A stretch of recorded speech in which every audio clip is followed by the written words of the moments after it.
বিয়ের আসরে নিজের হবু বর তথা নিজের প্রেমিক ফাহাদের পাশে বধূ বেশে কলেজের শত্রু নুহাকে দেখে থমকে গেছে রুশায়া। কিছুক্ষণ আগে রুশায়ার সাথে তার প্রেমিক ফারহাদের বিয়ে হওয়ার কথা ছিল, কিন্তু সেখানে বিয়ের জমকালো আসরটা মুহূর্তে রুশায়ার কাছে এক জীবন্ত নরক হয়ে ধরা দিল। লাল বেনারসিতে মোড়ানো তার শরীরটা কাঁপছে, কিন্তু সেটা আনন্দের অতিশয্য নয়, তীব্র অপমানে আর অবিশ্বাসে। মঞ্চের ঠিক মাঝখানে বসে আছে ফারহাদ, তার হবু বর, আর তার ঠিক পাশে লেহেঙ্গা পরে বিজয়ের হাসিতে বসে আছে নুহা। সেই নুহা যে কলেজের দিনগুলোতে রুশায়ের জীবন অতিষ্ঠ করে তুলছিল। রুশায়ের পা কাঁপছে। সে ধীর পায়ে এগিয়ে গিয়ে কাঁপা কাঁপা গলায় প্রশ্ন করলো, ফারহাদ, এসবের মানে কি? নুহা এখানে কেন? আর ও তোমার এত কাছে কেন বসে আছে? ফারহাদ সোফায় হেলান দিয়ে আয়েশি ভঙ্গিতে বসলো। তার চোখে সেই চেনা ভালোবাসা নেই, বরং সেখানে খেলা করছে এক বিষাক্ত তুচ্ছ তাচ্ছিল্য। সে শক্ত গলায় বলল, মানেটা খুব সহজ রুশায়া। বিয়ের আসরটা তোমার জন্য সাজানো হলো, কনে হিসাবে এখানে বসার যোগ্যতা তোমার নেই। নুহা এখানে আমার স্ত্রী হিসাবে বসে আছে। আমাদের বিয়েটা আধা ঘন্টা আগে শেষ হয়েছে। রুশায়ের মাথায় যেন আকাশ ভেঙে পড়ল। বিস্ময় বলল, বিয়ে? কিন্তু আমাদের তো আজ বিয়ে হওয়ার কথা ছিল। তুমি আমায় ভালোবাসতে ফাহাদ? হঠাৎ নুহা খিলখিল করে হেসে উঠল। সে ফাহাদের হাতে হাত রেখে রুশায়ের দিকে তাকিয়ে বলল, ভালোবাসা? রুশায়া, তুই কি সত্যি এতটাই বোকা? ফারহাদ তোকে কোনোদিন ভালোবাসেনি। কলেজে সেই অপমানের কথা মনে আছে, যখন তুই পুরো ক্লাসের সামনে ফারহাদকে রিজেক্ট করছিলি আর আমি সবার সামনে ছোট হয়েছিলাম? সেই দিন আমরা দুজনে মিলে ঠিক করেছিলাম তোকে এমন এক জায়গায় এনে আছাড় দিব যেখান থেকে তুই আর কোনোদিন উঠে দাঁড়াতে পারবি না। ফারহাদ এবার উঠে দাঁড়ালো। রুশায়ের সামনে অন্তত নিচু স্বরে বলল, তুমি ভেবেছিলে আমি তোমার ওই মধ্যবিত্ত ইগো ভুলে গেছি? তোমার সাথে প্রেমের নাটক করা, তোমার বাবার থেকে বিয়ের খরচ হিসেবে ওই মোটা অঙ্কের টাকা নেওয়া, সব ছিল আমাদের প্ল্যান। আজ তোমার বাবা রাস্তায় ফকির, আর তুমি সেই পরিত্যক্ত খেলনা। রুশায়ের চোখে পানি। সেখানে এসে জ্বলছে এক তীব্র অগ্নিকুণ্ড। সে বুঝতে পারছে তার বাবা মায়ের পাশের ঘরে মেহমানদের আপ্যায়নে ব্যস্ত। তারা এখনো জানে না ভেতরে কী সর্বনাশ হতে যাচ্ছে। তাহলে পুরো 2 বছর শুধু প্রতিশোধের জন্য অভিনয় করলো? রুশিয়ার কণ্ঠস্বর এবার আর কাঁপছে না, বরং অস্বাভাবিক রকমের ঠান্ডা। ফারহাদ পকেট থেকে একটা চেক বের করে রুশিয়ার দিকে ছুড়ল, এটা নাও, তোমার বাবার করা অপমানের ইন্টারেস্ট ধরো। আর হ্যাঁ, এখান থেকে বিদায় হও। নুহার আমি এখন আমাদের রিসেপশনটা এনজয় করতে চাই। নুহা এগিয়ে এসে রুশার কানের কাছে ফিসফিস করে বলল, কলেজে তুই ছিলি টপার, আর আজ তুই সব হারানো এক ভিখারি। কেমন লাগছে হারতে? রুশায়া কিছুক্ষণ চুপ করে রইল। তারপর সে মেঝের উপর পড়ে থাকা চেকটা তুলে নিল। সবাই ভেবেছিল সে হয়তো কান্নাকাটি করবে বা ফারহাদের পায়ে পড়বে, কিন্তু রুশায়া চেকটা টুকরো টুকরো করে ছিঁড়ে নুহার মুখের সামনে ছুঁড়ে মারল। তারপর বলল, হারিনি নুহা, বরং আজ আমি জিতে গেছি, কারণ একটা জানোয়ারের সাথে জীবন কাটানোর হাত থেকে আমি বেঁচে গেছি। আর ফারহাদ, তুমি ভাবছো তুমি জিতে গেছো? তুমি আমার বাবা যে টাকা আত্মসাৎ করছো তার হিসাব কাল সকালে পুলিশে দেব। কারণ বিয়ে ডিল করার সময় যে কন্ট্রাক্টে তুমি সই করেছিল ওটা কোনো ম্যারেজ সার্টিফিকেট ছিল না, ওটা ছিল একটা লিগ্যাল ফ্রড কেসের ফাইল। ফারাদের চেহারা মুহূর্তে ফ্যাকাশে হয়ে গেল। রুশিয়া তার মাথায় ওড়নাটা টান দিয়ে খুলে ফেলে ধীর পায়ে মঞ্চ থেকে নেমে এলো। তার পিঠ সোজা, চোখে অদম্য দেশ। পিছন থেকে নুহার চিৎকার আর ফাহাদের থমথমে চেহারাটা সে আর ফিরে দেখল না। সে জানে যুদ্ধটা কেবল শুরু। পুরো আসর যখন রুশায়ার অপমানে স্তব্ধ, ঠিক তখনই পেছনের সারি থেকে এক গম্ভীর কণ্ঠস্বর ভেসে এলো, থামাও এই নোংরামি। সবাই ঘুরে থাকালো। ভিড় ঠেলে সামনে এগিয়ে এলো ফারাদের বড় চাচা চৌধুরী আমজাদ সাহেব। তার পাশে দাঁড়িয়ে এক সুদীর্ঘ যুবক, পরনে ব্ল্যাক ফর্মাল স্যুট, চোখে তীক্ষ্ণ চাহনি। সে আর কেউ নয়, আমজাদ হোসেনের একমাত্র ছেলে, মেজর তাজওয়ার ওয়াসিফ, যার নাম শুনলে অপরাধীদের বুক কাঁপে। আমজাদ হোসেন ফারাতের সামনে গিয়ে দাঁড়ালেন, তার চোখে ঘৃণা। তিনি রুশায়ের বাবার দিকে তাকিয়ে বললেন, ভাই সাহেব, আমার ছোট ভাই আর ভাতিজা যে নিচটা দেখেছেন তার জন্য আমি লজ্জিত, কিন্তু এই মেয়েটার সম্মান আমি এভাবে ধুলোয় মিশতে দিব না। আমি রাতে এর বিয়ের আসর হবে, তবে কোনো প্রতারকের সাথে নয়। সবাই অবাক হয়ে তাকিয়ে রইল। আমজাদ হোসেন তাজওয়ারের দিকে ফিরে হুকুমের সুরে বললেন, তাজওয়ার, তুই রুশিয়াকে বিয়ে করবি এক্ষুনি। তাজওয়ারের কপালে ভাঁজ পড়ল। সে কঠোর গলায় বলল, বাবা, আপনি জানেন আমি এসব ইমোশনাল ড্রামায় নেই। আর এই বিয়ে? তখন আমজাদ সাহেব উঠে বলে ওঠেন, এটা আমার অনুরোধ নয় তাজওয়ার, আদেশ। আমজাদ সাহেব কণ্ঠ অনড়। একজন নিরপরাধ মেয়ের সম্মান বাঁচাতে তোর কর্তব্যের মধ্যে পড়ে। তাজওয়ার এবার রুশাইয়ের দিকে তাকালো। মেয়েটার চোখে পানি শুকিয়ে সেখানে এক অদ্ভুত শূন্যতা। তাজওয়ার দীর্ঘশ্বাস ফেলে নিজের ঘড়ির দিকে তাকালেন। তারপর ঠান্ডা হলো, ঠিক আছে, আপনার কথা রাখলাম, কিন্তু এই বিয়ের পরিণতির জন্য আমি দায়ী থাকবো না। ফাহাদ আর নুহা তো থমকে গেছে। ফারহাদ চিৎকার করে উঠল, ওরব্বা, আপনি এটা করতে পারেন না। রুশাই আমার রিজেক্টেড করা। তাজওয়ার ধীর পায়ে ফারহাদের সামনে গিয়ে দাঁড়ালো। তার মেজরি কণ্ঠস্বর পুরো হলো থমথম হয়ে গেল। মুখ সামলে, ফারহাদ, এই মুহূর্ত থেকে রুশাই আমার স্ত্রী। আমার স্ত্রীর দিকে আঙুল তোলার সাহস দেখালে তোর হাতটা আর আস্ত থাকবে না। কাজী ডাকা হলো। যে বিয়ের আসরে রুশাইয়ের কান্না পাওয়ার কথা ছিল, সেখানে এক লহমায় দৃশ্য বদলে গেল। নুহা ফ্যাকাশে হয়ে গেছে। যাকে সে ভিখারি বানাতে চেয়েছিল, সে এখন এই বংশের সবচেয়ে ক্ষমতাধর ব্যক্তির স্ত্রী হতে যাচ্ছে। নিকোনামায় সই করার সময় তাজওয়ারের হাত এক মুহূর্তের জন্য কাঁপল না। সই শেষ করে সে রুশাইয়ের দিকে না তাকিয়ে গম্ভীর গলায় বলল, গাড়িতে গিয়ে বসুন, আমার হাতে সময় খুব কম। রুশাইয়া বুঝল, এক নরক থেকে সে রক্ষা পেয়েছে ঠিকই, কিন্তু সামনের যে মানুষটা দাঁড়িয়েছে সে কোনো সহজ সরল নায়ক নয়, সে এক জীবন্ত আগ্নেয়গিরি। গাড়ির পেছনের সিটে পাশাপাশি বসে আছে তাজওয়ার আর রুশাইয়া। বাইরের ল্যাম্পপোস্টের আলোগুলো দ্রুতবেগে জানলার কাচ দিয়ে রুশাইয়ের মুখে এসে পড়ছে আর মিলিয়ে যাচ্ছে, কিন্তু গাড়ির ভেতরে নিস্তব্ধতা এতটাই ভারী যে মনে হচ্ছে দম বন্ধ হয়ে আসবে। তাজওয়ার এক হাতে দিয়ে ল্যাপটপে কী যেন টাইপ করছে, অন্য হাতে ফোনটা কানে ধরা। তার পরনে এখনও সে বিয়ের ব্ল্যাক স্যুট, কিন্তু চেহারায় কোনো উদযাপনের রেশ নেই, বরং এক অদ্ভুত কাঠিন্য। সে নিচু স্বরে ফোনে কাউকে ইনস্ট্রাকশন দিচ্ছে। আগামীকাল সকাল ৮টার মধ্যে ফারহাদের সব ব্যাংক অ্যাকাউন্ট সিজ করতে হবে। This is an order. Rushaiya জড়সড় হয়ে জানলার দিকে তাকিয়ে রইল। তার চোখের কাজল লেপটে গেছে। হাতের মেহেন্দি এখনো বিষাক্ত মনে হচ্ছে। হঠাৎ সে ফুঁপিয়ে কেঁদে উঠল। তাজওয়ার ল্যাপটপ থেকে চোখ না সরিয়ে গম্ভীর গলায় বলল, কান্না বন্ধ করো, ড্রামা আমার দু চোখের বিষ। রুশাইয়া চমকে কান্না থামে গেল। সে ফিসফিসে বলল, আমি আমি শুধু বলতে চেয়েছিলাম থ্যাংক ইউ, আপনি আজ যা করলেন। তাজওয়ার এবার সরাসরি রুশার দিকে তাকালো। তার চোখে সেই শীতল চাহনি দেখে রুশার মেরুদণ্ড দিয়ে এক হিমশীতল স্রোত বয়ে গেল। তাজওয়ার ঠান্ডা গলায় বলল, ধন্যবাদ দেওয়ার দরকার নেই রুশায়া, আমি এই বিয়েটা আমার বাবার সম্মানের জন্য করেছি, আপনার প্রতি দয়া দেখিয়ে নয়। আমার লাইফে আপনার জায়গা কতটুকু সেটা কাল সকালে পরিষ্কার হবে। আপাতত চুপ থাকুন, আমার মাথা প্রচণ্ড গরম হয়েছে। রুশায়া আর কোনো কথা বলার সাহস পেল না। সে বুঝল, যে মানুষটার আশ্রয়ে সে এসেছে সে কোনো নরম মনের উদ্ধারকর্তা নয়, সে একজন কঠোর সৈনিক, যার কাছে আবেগ মানে দুর্বলতা। গাড়ির এসি ঠান্ডার চেয়েও তাজওয়ারের পাশে বসে থাকাটা রুশাকে বেশি কাঁপিয়ে দিচ্ছে। এক অনিশ্চিত ভবিষ্যতের দিকে গাড়িটা ছুটে চলছে। রাজকীয় তাজওয়াত ভিলার দোতলা শেষ মাথায় মেজর তাজওয়াত ওয়াসিফের বিশাল ঘর। সাদা গোলাপ আর রজনীগন্ধার তীব্র সুবাসে পুরো ঘর মোমো করছে, অথচ এই সুবাস রুশাইয়ের নাকে এসে বিচ্ছে তীরের মতো।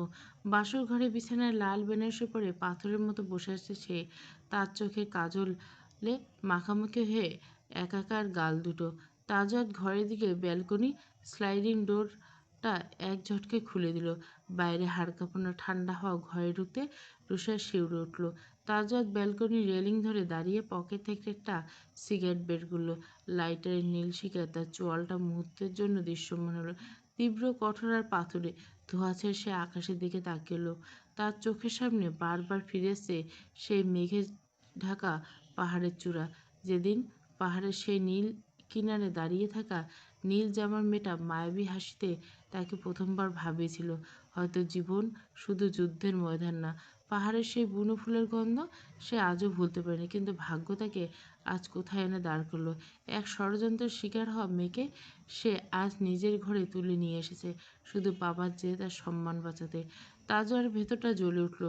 সে বিড়বিড় করে বলল, কোন নিয়তি এমন একটা নোংরা খেলায় আমাকে জড়ালে। সে সিগারেটের অবশিষ্ট অংশটা নিচে ছুঁড়ে ফেলে ঘরের ভিতরে ঢুকলো। রুশিয়া তখনও একইভাবে বসে আছে, যেন এক জড় পদার্থ। তাজওয়ার আলমারি থেকে তার টি শার্ট বের করলো, এক নজর রুশিয়ার দিকে তাকালো। মেয়েটার বিধ্বস্ত অবস্থা দেখে মনে মায়া জাগলো না, বরং একরাশ বিরক্তির দানা বাঁধল। ওয়াশরুম থেকে ফ্রেশ হয়ে এসে তাজওয়ার দেখলো রুশিয়া তখনও একই ভঙ্গিতে।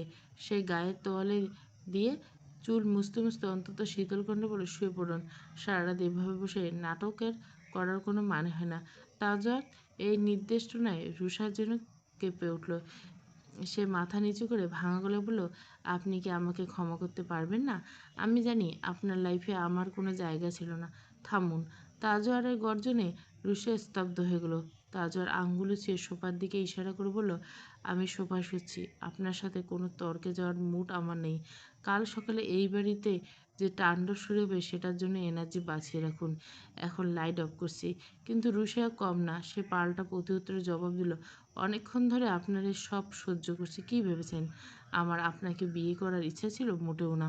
আপনি চাইলে ডিভোর্স দিয়ে এই সম্পর্ক থেকে মুক্ত হতে পারেন, কিন্তু আমার সাথে এভাবে কথা বলতে পারেন না। মনে রাখবেন, আমি কিন্তু কোনো অবলা নারী নয়। তাজা বিস্মিত হয়ে দাঁত খিঁচিয়ে আর কোনো কথা না বলে এক ঝটকায় সুইচটা টিপে রুম বন্ধ করে দিল। শুধু জিরো বাল্বে নীলচে আলোয় রুমটা একটা ভৌতিক রূপ নিল। সে সোফায় শুয়ে পাশ ফিরল। রুশিয়ার প্রতি তার একটা ঘৃণা, যতটা না রুশিয়ার জন্য তার চেয়ে বেশি নিজের এই পরিস্থিতির জন্য। এদিকে বিছানায় শুয়ে রুশিয়ার শরীর জমে বরফ হয়ে গেছে। সে সিলিংয়ের দিকে তাকিয়ে ভাবছে আগামীকালের কথা। চৌধুরী ম্যানশনে অন্দরমহল খুব একটা সুবিধা নয়। ফারহাত আর নুহা যখন তাকে এই বাড়ির বড় বউ হিসেবে দেখবে, তারা কি চুপ থাকবে? তাজওয়ার মা, যিনি নিজের আভিজাত্য নিয়ে আকাশচুম্বী অহংকার করেন, তিনি কি আমাকে নিজের ছেলের বউ হিসেবে মেনে নেবেন? শুনেছি ভদ্র মহিলা পোল্যান্ডের ভাইয়ের বাসা আছে। আসলে না জানি কি হয়। রুশিয়া বুঝতে পারল কাল সকালে যে রোদ উঠবে তা কোনো উষ্ণতা দেবে না, বরং সেটা হবে একটা দাবদাহ, যা তাকে, তার অস্তিত্বকে জ্বালিয়ে পুড়ে ছারখার করে দেবে। তাজওয়ার তাকে বাঁচিয়েছে ঠিকই, কিন্তু সে কি পারবে এই নরক থেকে তাকে আগলে রাখতে? নাকি এই মেজর সাহেব তার জীবনের সবচেয়ে বড় যন্ত্রণার কারণ হয়ে দাঁড়াবে? কিন্তু উল্টো ওনাকে দেখে মনে হয় আমাকে সহ্যই করতে পারে না। না, এখানে ঠিকতে গেলে আমাকে আরও শক্ত হতে হবে। নিস্তব্ধ ঘরে শুধু ঘড়ি টিকটিক শব্দ আর সোফার উপাস থেকে তাজওয়ানের গভীর নিঃশ্বাসের শব্দ। রুশিয়ার মনে হলো সে একটা মাইনফিল্ডের উপর দাঁড়িয়েছে, যেখানে এক পা এদিক ওদিক হলে সব ধ্বংস হয়ে যাবে।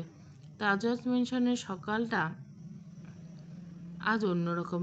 তপ্ত রোদে ঝলকানি ড্রয়িং রুমের দামি ঝাড়ুর লণ্ঠনগুলো প্রতিফলিত হচ্ছে, কিন্তু পরিবেশটা গুমোট। রুষা খুব ভোরে ঘুম থেকে উঠে পড়েছে। সারা রাত চোখের পাতা এক হয়নি। একটা সাধারণ সুতির শাড়ি পরে ভেজা চোখের উপর একটু কাজল টেনে সে যখন দোতলা থেকে নিচে নামছিল, তখনই ড্রয়িং রুমের ঠিক মাঝখানে বাধার সম্মুখীন হলো। নুহা দাঁড়িয়েছে, তার পরনে লাল সিল্কের শাড়ি, আর কাঁধের উপর মেলে দেওয়া তার ভেজা চুলগুলো থেকে ফোঁটায় ফোঁটায় জল গড়িয়ে পড়ছে। নুহা জানতো রুশিয়া নিচে নামবে।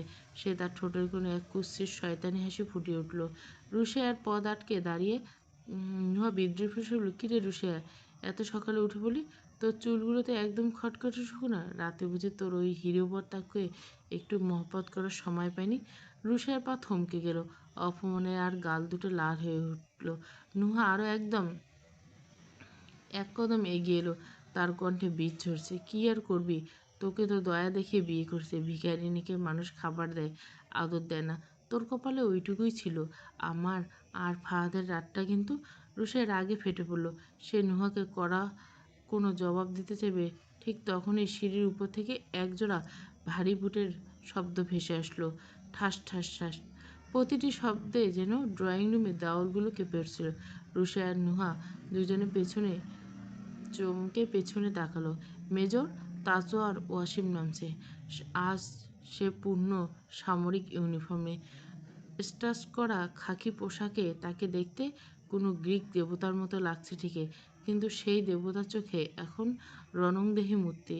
তাজওয়ার ধীর পায়ে নুহার সামনে এসে দাঁড়ালো। তার উচ্চতার সামনে নুহা এক নিমেষে কুঁকড়ে গেল। তাজওয়ারের চোখের চাহনি এমন কিছু ছিল যা দেখে নুহার শয়তানি হাসিটা পলকে উধাও হয়ে গেল।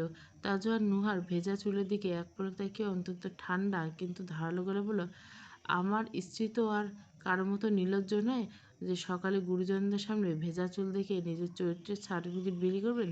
রুষার চুল কেন শুকনো সেটা নিয়ে তোমার এত মাথা ব্যথা কেন নুহা? নুহা আমতা আমতা করে কিছু বলতে যাবে, কিন্তু তাজওয়ার তাকে কথা বলার সুযোগ দিল না। সে রুষার দিকে এক পা এগিয়ে এসে তার কাঁধে হাত রাখল। রুষা চমকে উঠল তার স্পর্শে। তাজওয়ার নুহার চোখের দিকে তাকিয়ে গর্বের সাথে বলল, আসলে রাতে গোসলের পর আমি নিজেই সযত্নে হেয়ার ড্রায়ার দিয়ে রুষার চুল শুকিয়ে দিচ্ছি। আমার বউকে ঠান্ডা লাগতে দেওয়া তো আমার আর সাজে না, তাই না? তাজওয়ারের এই কথায় নুহার মুখ ফ্যাকাশে হয়ে গেল। সে ভাবতে পারেনি তাজওয়ার এভাবে সবার সামনে উত্তর দিবে। তাজওয়ার এবার রুষার কানের কাছে ঝুঁকে এলো। বাইরের মানুষের চোখে মনে হলো সে তার স্ত্রীকে আদর করছে, কিন্তু রুষার কানের কাছে তাজওয়ার ফিসফিস কণ্ঠস্বরটা ছিল তুষারের মতো শীতল। অভিনয়কে আবার সত্যি ভাবিয়ে নেব। আপনার সম্মান বাঁচানো এখন আমার ডিউটি, ভালোবাসা নয়।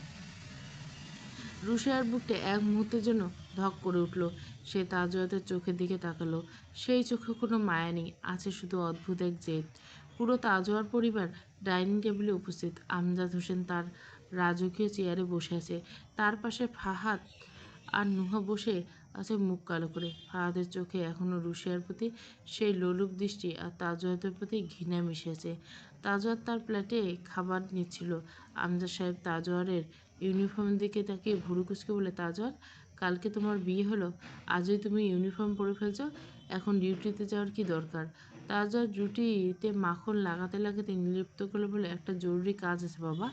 বর্ডারের চেয়ে বড় শত্রু এখন ঘরের ভিতরে আছে, তাদের ডানা ছাড়া খুব জরুরি। ফাহাদ এই খোঁচাটা বুঝতে পেরে জোরে শব্দ করে গ্লাসটা টেবিলে রাখলো। সে চিৎকার করবে, বড় আব্বা, আপনি বড় ভাইকে মাথায় তুলছেন? ওকে ভুলে গেছে যে রুশায় আসলে আমার সাথে? ফারহাদ! আমজাদ সাহেবের এক গর্জনে ফারহাদ থমে গেল। তাজওয়ার শান্তভাবে খাওয়া শেষ করে টিস্যু দিয়ে মুখ মুছল। তারপর সে সবার দিকে তাকিয়ে এমন এক ঘোষণা দিল যা পুরো ডাইনিং টেবিলে এক অদৃশ্য বোমা বিস্ফোরণ ঘটল। তাজওয়ার তার বাবার দিকে তাকিয়ে বলল, বাবা, আমি সিদ্ধান্ত নিয়েছি, অফিসের পুরো ম্যানেজমেন্ট একটা পরিবর্তন আনবো। এতদিন ফাহাদ যে কেবিনে বসতো এবং অফিসে যে ডিরেক্টর চেয়ারে বসতো, আজ থেকে সেখানে ফারহাদ নয়, বরং আমার স্ত্রী রুশায়া বসবে। হোয়াট?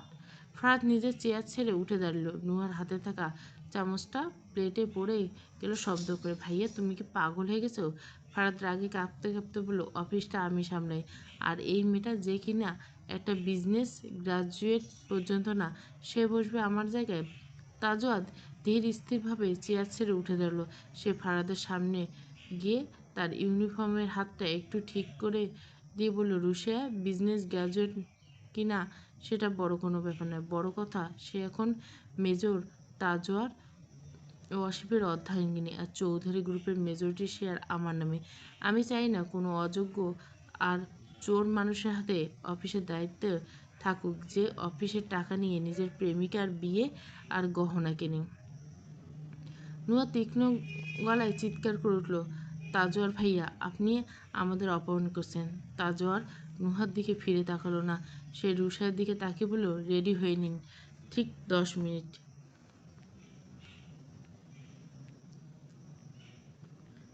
তাজওয়ার কালো জিপটা যখন চৌধুরী গ্রুপের হেড অফিসের সামনে এসে সজোরে ব্রেক করলো, তখন চারপাশ যেন এক মুহূর্তে থমকে গেল। অফিসের সিকিউরিটি গার্ড থেকে শুরু করে রিসেপশনের সবার মধ্যে হুলস্থুল পড়ে গেল, কারণ আজ কোনো সাধারণ ভিজিটর নয়। আজ মেজর তাজওয়ার ওয়াসিফ ইউনিফর্ম পরা অবস্থায় অফিসে এসেছেন। গাড়ির দরজা খুলে তাজওয়ার নামলো। রোদে তার মেডেলগুলো চকচক করছে, চোখে কালো সানগ্লাস, মুখে সেই চিরচেনা গম্ভীর ভাব। সে নিজে গিয়ে জিপের পাশের দরজাটা খুলে ধরল। রুশিয়া তখন গাড়ি থেকে নামলো। তখন অফিসের সবার চোখ কপালে। কাল রাত পর্যন্ত যাকে সবাই এক ব্যর্থ প্রেমিকা বা ঘরের মেয়ে হিসেবে জানত, আজ তার পাশে স্বয়ং মেজর দাঁড়িয়ে আছে ঢাল হয়ে। তাজোয়ারের কারো দিকে না তাকিয়ে রুষার হাতটা নিজের হাতে মুঠো শক্ত করে ধরল। তার হাতের উষ্ণতা রুষায়ের কাঁপা কাঁপা মনে সাহস জোগালো। তারা যখন লিফটের দিকে এগেছিল, পেছন পেছন ফারহাদ আর নুহা আসছিল। নুহার মুখটা অপমানে ফ্যাকাশে হয়ে গেছে। সে ভাবতে পারেনি তাজওয়াত এভাবে প্রকাশ্যে রুশায়াকে সমর্থন দিবে। লিফটে ওঠার সময় ফারহাদ নিচু স্বরে বলল, ভাইয়া, তুমি কি বুঝতে পারছো তুমি কি করছো? এভাবে ইউনিফর্ম পরে অফিসে এসে একটা মেয়ের জন্য তামাশা করার তোমায় মানায় না। অফিসের স্টাফরা এসব দেখে হাসাহাসি করছে। তাজওয়াত লিফটের আয়নায় নিজের প্রতিচ্ছবি দেখল। সে সানগ্লাসটা খুলে ফারাদের চোখের দিকে তাকিয়ে খুব শান্ত গলায় বলল, হাসাহাসি তো তারা কাল রাত থেকে করছে ফারহাদ, তবে আমাকে নিয়ে নেয়, তোমাকে নিয়ে। নিজের হবু বউকে অন্য ভাইয়ের হাতে তুলে দিয়ে তুমি যে কাপুরুষতার পরিচয় দেখেছো সেটা ঢাকার জন্য তো আজ আমার এই রাজকীয় এন্ট্রি। অফিসের লোক দেখুক যার হাত তুমি ছেড়ে দিয়েছিলে, তার হাত ধরার মতো শক্তিশালী মানুষ এখনও পৃথিবীতে আছে। লিফটের দরজা খুলতে তাজওয়াতের সরাসরি ফাহাদের নেমপ্লেট লাগানো সেই বিশাল কেবিনটার সামনে গিয়ে থমকে গেল। অফিসের কর্মচারীরা তখন দরজার আড়ালে ভিড় করছে। তাজওয়াত পিয়নকে ডেকে বজ্রকণ্ঠে বলল, এই নেমপ্লেটটা এখন খুলে ডাস্টবিনে ফেলে দাও, আর এখানে একটা নতুন নেমপ্লেট লাগানোর ব্যবস্থা করো। Mrs Rushaya Tajwar Wasif, managing director. What the? Farad আর নিজেকে ধরে রাখতে পারল না। সে চিৎকার করে বলল, ভাইয়া, দিস ইজ টু মাচ। এই চেয়ারটা আমার বাবার রক্ত জল করা শ্রমে গড়া। এই মেয়েকে এখানে বসার কোনো অধিকার নেই। নুহা পাশ থেকে সুর মেলালো, তাজওয়ার ভাইয়া, আপনি তো আবেগে অন্ধ হয়ে গেছেন। এই মেয়েটা তো কাল পর্যন্ত আমাদের দয়ার উপর বেঁচে ছিল। ও বিজনেসে কী বুঝবে? ও তো এই কোম্পানিকে দেউলিও করে ছাড়বে। তাজওয়ার এবার ঘুরে দাঁড়ালো। তার চোয়াল শক্ত। সে নুহার দিকে এক পা এগিয়ে যেতে নুহা ভয়ে কয়েক পা পিছিয়ে গেল। তাজওয়ার ঠান্ডা চোখে নুহার পা থেকে মাথা পর্যন্ত একবার দেখে নিয়ে বলল, যোগ্যতা? যে মেয়ে নিজের সম্মান ধুলোয় মিশে যাওয়ার পরেও চোখের জল মুছে আজ এখানে দাঁড়িয়েছে, তার চেয়ে যোগ্য এই পৃথিবীতে আরও কেউ হতে পারে না। আর রুশিয়া যদি বিজনেস না বোঝে, তবে আমি ওকে হাতে কলমে শেখাবো। তবে মেজর ওকে হাতে কলমে শেখাবে। মেজর তাজওয়াত ওয়াসিফ যাকে একবার হাতে ধরে তাকে কেউ টেনে নিচে নামাতে পারে না। তাজওয়াত রুশিয়ার হাত ধরে ফাহাদের দিকে আলিশান রাজকীয় চেয়ারটার দিকে টেনে নিয়ে গেল। রুশিয়া একবার তাজওয়াতের চোখের দিকে তাকালো। সেই চোখে তখন এক অদ্ভুত ভরসা আর আগুন। তাজওয়াত পরম মমতায় রুশিয়ার কাঁধে হাত রেখে তাকে চেয়ারে বসিয়ে দিল। রুশিয়া যখন সেই দামি চামড়ার চেয়ারে বসলো, ফারহাদ মনে হলো যেন কেউ তার বুকে তপ্ত সীসা ঢেলে দিয়েছে। গত 2 বছর ধরে সে এই চেয়ারটার পেছনে ঘুরছে।